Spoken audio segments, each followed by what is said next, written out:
Halo, hai semua. Ketemu lagi sama aku di sini. Hari ini saya mau sharing aplikasi yang saya gunakan untuk mengajar di era pandemi ini. Jadi ada banyak yang saya adaptasi, yang saya rubah, yang tadinya ngajar dari offline di kelas, sekarang berubah menjadi ngajar digital atau pakai aplikasi-aplikasi tertentu yang pastinya simple, yang bisa diikuti sama teman-teman semua. Ikutin sampai habis ya.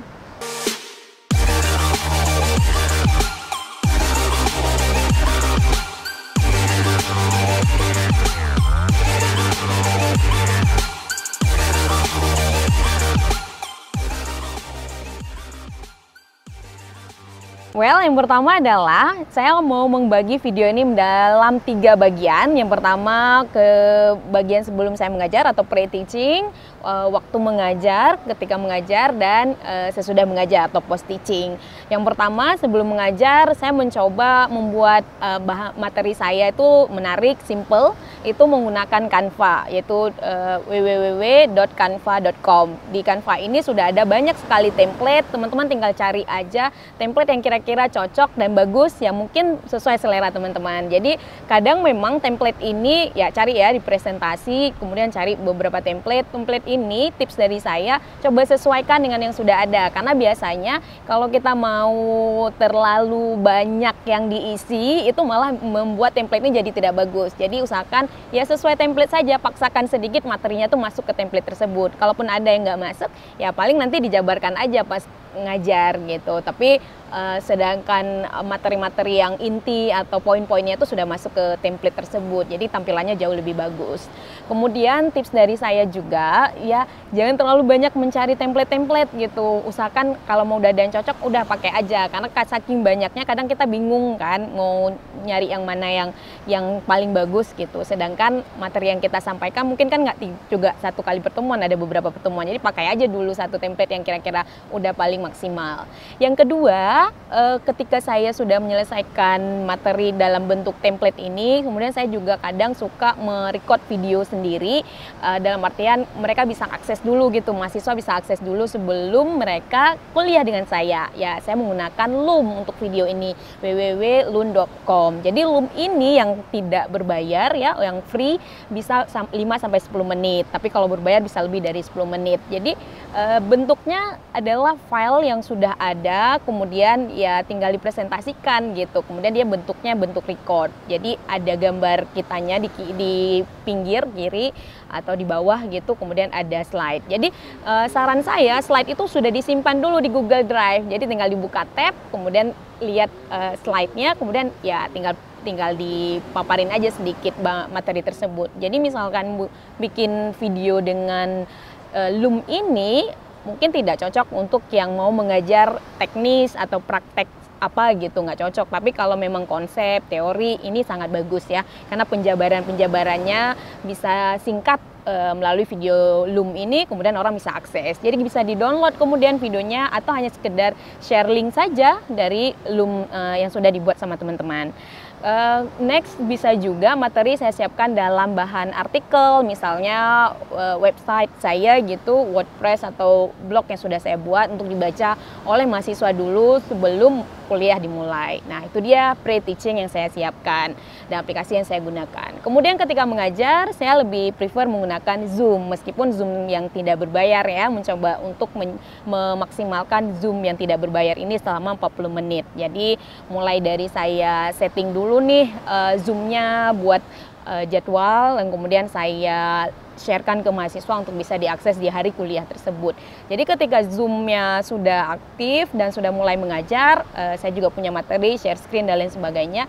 Saya pastikan setting Zoom ini berdasarkan keinginan saya. Misalnya kayak mahasiswa tidak bisa masuk tanpa di-admit oleh saya, tanpa diizinkan masuk oleh saya. Ini penting buat saya karena ingin melihat kedisiplinan mahasiswa gitu. Jadi kayak 10 menit pertama saya admit all, jadi nggak yang telat masuk tidak bisa masuk lagi karena tidak saya admit lagi. Jadi ini beberapa settingan saya agar saya bisa mengatur kedisiplinan mereka juga, mahasiswa gitu.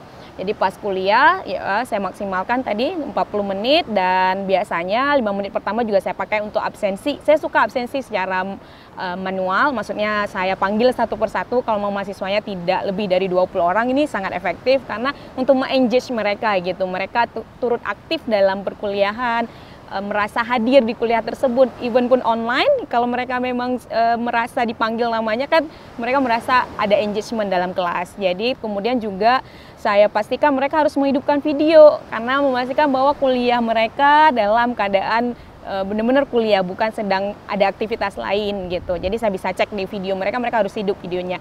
Begitu juga audio, ketika sesekali saya panggil namanya, mereka harus kasih pendapat, kasih opini tentang beberapa hal. Saya minta mereka untuk kasih hidupkan atau unmute audionya agar mereka juga bisa kasih pendapat dan lain sebagainya. Lalu setelah kuliah Zoom ya post teaching saya juga menyiapkan namanya quiz gitu. Ini untuk mengenforcing apa yang sudah mereka pelajari, untuk menguatkan kembali apa yang sudah saya bahas tadinya di quiz. Jadi biasanya quiz saya pakai aplikasi Google Form. Ini bagian dari Google yang bisa diakses sama teman-teman dengan klik Google Form kemudian sign in. Nah, di situ tuh bisa dibuat soal. Kemudian pilih yang Google Form untuk pribadi. Karena ada dua pilihan di situ, ada Google Form pribadi, ada Google Form bisnis. Nah, Google Form yang kita pilih ini yang pribadi. Di situ akan keluar banyak sekali template di dalamnya, termasuk ya template untuk kuis tadi. Selain template kuis, ada juga template lain di Google Form kayak untuk RSVP acara, ada template untuk reservasi acara dan lain sebagainya. Jadi kalau kita ambilnya template kuis itu sudah peruntukan memang untuk kuis, jadi tinggal ikutin saja.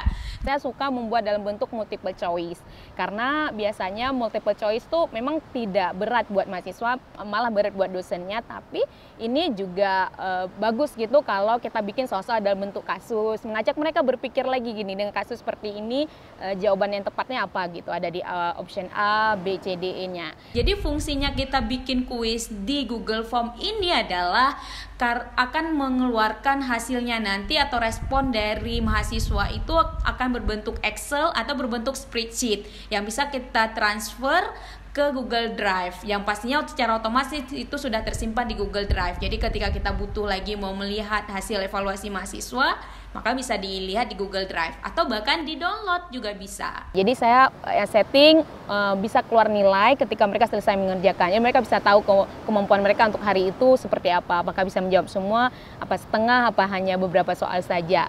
Saya juga setting di situ mereka hanya boleh menginput jawaban satu kali saja agar mereka tidak mengulang-ulang gitu. Itu kan sudah tidak benar lagi kalau mereka sampai mengulang-ulang mengerjakannya. Kemudian juga di setting di situ bahwa mereka tidak perlu tahu gitu yang benar dan salah soalnya itu apa gitu, karena ini takutnya mereka akan ngasih tahu ke teman-teman yang lain. Nah, ini juga bahaya ya. Dan saya setting juga waktunya gitu. Biasanya setelah selesai kuliah hanya 5-10 menit aja waktunya untuk mengerjakan kuis. Kemudian closing. Nah, itu kira-kira aplikasi dan cara simple saya dalam mengajar selama masa pandemi ini. Semoga bisa diikuti dan menjadi referensi buat teman-teman semua. See you.